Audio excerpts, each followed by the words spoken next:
Here's one that I've been involved in too. Did you ever think the petition you set up would get so many signatures and help create such a stir when it came to public land access? You did cause the stir, that's for sure. I did cause the stir. I think you're probably on Penny's hit list. Yeah, she did clock me when we were in Parliament, eh? Yeah.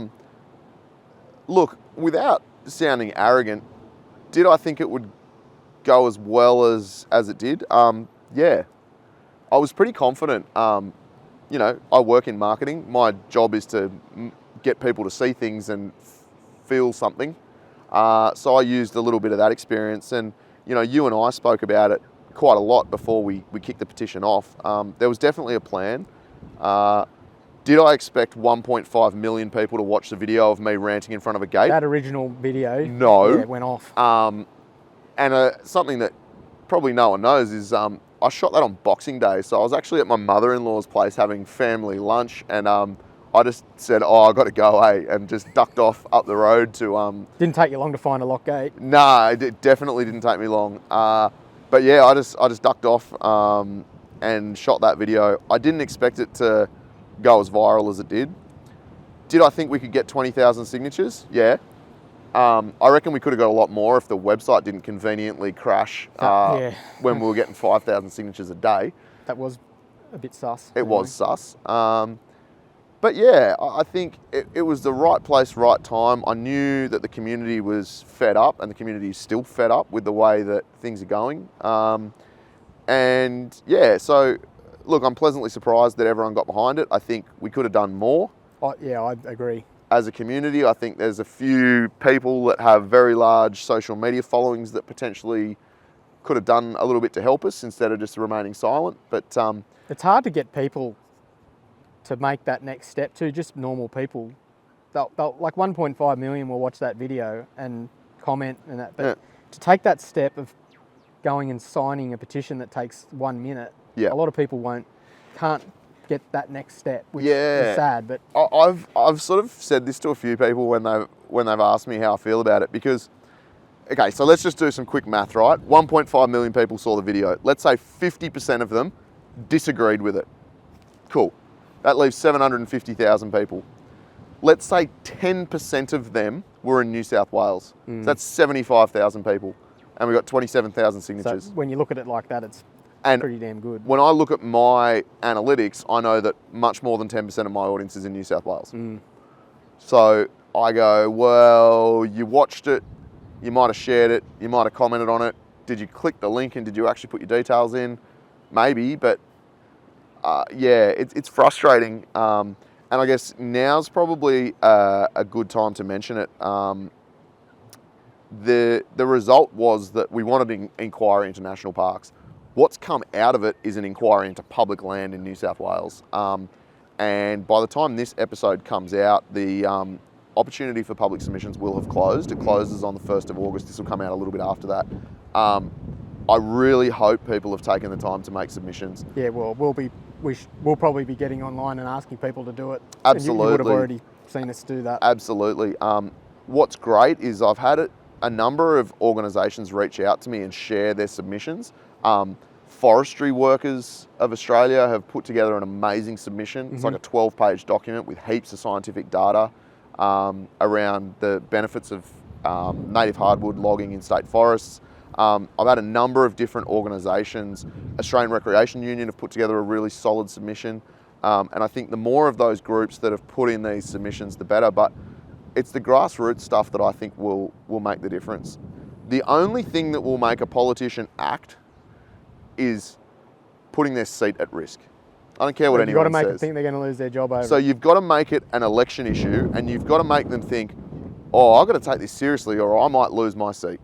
Yeah. And it's a dirty game, but it's the only way that you'll get anything done. Yeah, democracy. So yeah, look, if nothing else, I think it was fantastic to get people talking about it. I got some really good feedback, people saying, we were chatting about it around the campfire, heard people at work talking about it. I was up in Cape York a couple of weeks ago and we were driving through some stupid bog hole that I didn't want to drive into, and some dude came up and said, I love what you're doing with the petition. I'm from Victoria, I couldn't sign it, but keep up the good work. And I'm like, mad. So yeah, I think everyone can play a part. what did you think about the actual parliamentary process? Like when we went there, that you've been there a few times, I went there once with you. What did you think about that? It's a behind circus, mate. It's a circus. It was frustrating, wasn't it? Yeah, Like- I mean, the funniest person in that chamber was Mark Latham, but he's subsequently got himself into quite a bit of hot water. So, yeah, look, It might not all be him though. With that, who knows, with man? her, I don't know. Yeah, I read a bit and thought, there's a lot going on. All I would say is, if you think politicians are a weird bunch, just go to Parliament for a day and you'll see exactly what it's like. Our petition was meant to be read or talked about first that day. We went there. Then they had an argument about something else should have gone first. Yeah, Then they went to lunch. yeah. So there was literally 6 hours just wasted. They spent 2 hours debating whether or not they should change the order of discussions for the day, and then they're like, "Oh, actually, we've got to go have lunch for 2 hours." And we paid for that. That's just That's tick, your tick, tax tick. dollars at work, people. Yeah, So that really surprised me. I didn't, but it was funny to just be there and go, well, yeah, to see Look at it this. firsthand, Yeah. and that stuff goes on all the time. every day man. it'd Yeah. happen. 2 hours for lunch. Oh, not every day. No, they don't go to Parliament Oh, no, every that's day, right. mate. Yeah, They every only day work they're sitting. They only work about 4 weeks a year. So Yeah. yeah. Anyway, it was an eye opener, put it that way. Yes. Yeah. Okay. All right. Well, we already sort of talked about this. Jack Crombie 99. My question is, how many more places can they close before everyone starts going anywhere and disregarding the rules? That's The answer to that is all of them. They will close all of it. In the recent discussion I had with Mark Banasiak from Shooters Fishers Farmers Party, he said that Penny Sharp, the Environment Minister, had just straight up told him their plan is to transfer 6 state forests per year to national parks in New South Wales. This is in pursuit of the 30-30 agenda and pleasing the Greens, ultimately. which is not a conspiracy theory. No, it's not a conspiracy theory, it's real. just Yeah, it's you real. can go and look it up. Yeah, Tanya Plibersek signed us up to it. Thanks again, champion. No public consultation, no state government consultation, which was very interesting. Mark, when I asked him about that, said, no, they didn't talk to the states, they just signed it. They will close all of it. In regards to at what point does everyone go rogue and just go there anyway, I can't endorse that. What I will say though is, please stop talking about cutting gates on the internet, people. I'm not directing this at the bloke who asked the question, but talking about using grinders to cut gates, like, if you want to do that, I'm not going to stop you, but just stop writing it on the internet. Again, it just gives ammunition to the Greens. Yeah. But yeah, look, it's the future of four-wheel driving in this country. I see, if you want to go technical wheeling, it might be four-wheel drive parks. And if you want to go remote area touring, we'll probably be paying Aboriginal land councils for the pleasure. That's honestly how I see it going. National parks, forget it. It's not, all hope is not lost though, because in America they've had a huge stink kick up about they're selling their public land. Yeah, and that got shut down. It did, Yeah. because enough big people over there, like Joe Rogan was in on it, and Yeah. the Meat Eater podcast, all those guys, they quelled it. So Yeah. it can.